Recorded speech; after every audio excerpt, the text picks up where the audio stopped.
Nadia. I'm a member at EVF Upper East Side.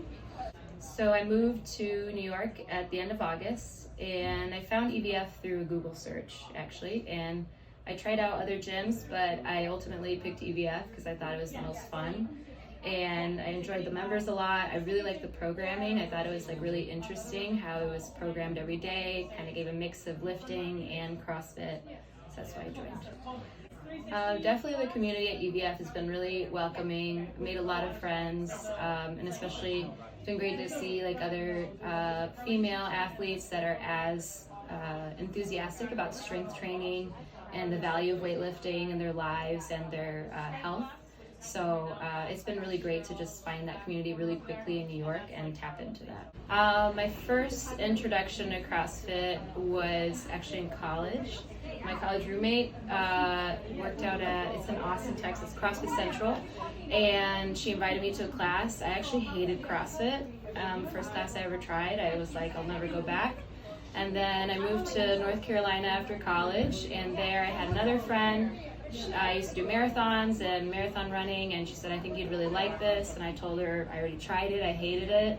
So she's like, give it another shot. And so I gave it another shot, and I really liked it. I couldn't walk for a whole week straight afterwards, and here I am. So I started weightlifting through a gym in Madison, Wisconsin. I was just doing CrossFit there, and actually that gym, it's called CrossFit Madtown. They call themselves the CrossFit gym with a weightlifting problem. So through CrossFit class, they noticed that I really liked weightlifting and that I was better at those movements than I was at gymnastics or anything else conditioning wise.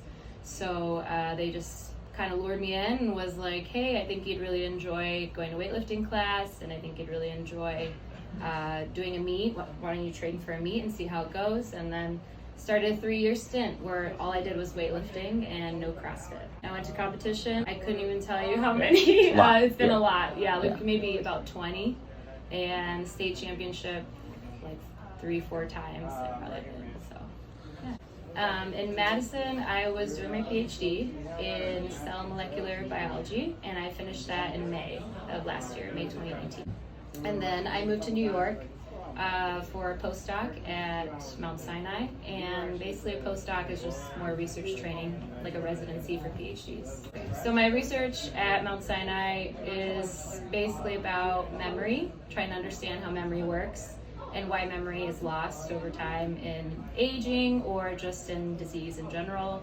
So most of my job, quite literally, is watching mice with memory problems solve puzzles and solve mazes, and I try to figure out how quickly they can solve it and why they can't solve it, and then do all kinds of drug manipulations to help them solve the puzzle. I guess so. A lot of what I study in memory is about neural codes and neural computation. So how does our brain interpret movement and interpret experience in our everyday lives?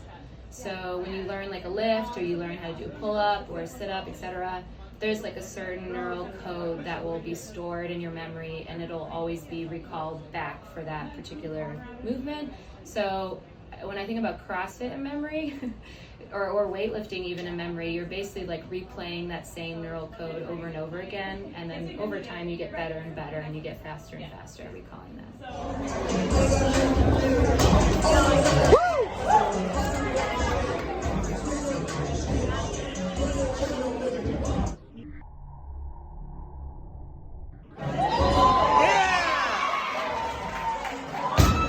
When the workout was first released, it was the clean and overhead squat with one attempt from the ground.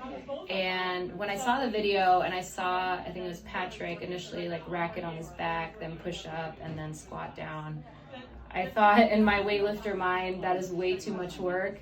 We got to make this simpler. That's too much work. It's going to waste too much energy. And actually, my weightlifting background, my primary training partner, she's the world champion for her master's weight class. Her name's Kathy Nelson, and Kathy Nelson is a squat jerker. It's oh, I could just do squat jerk. This would be way easier.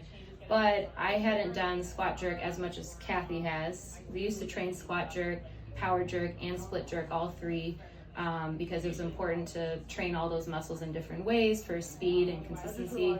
But I hadn't tried squat jerk past like 60%. So the weeks leading up to Battle of the Fittest, it was just me with a PVC pipe and an empty bar, just making sure that I could get the dynamics of the movement correctly before I put the weight overhead.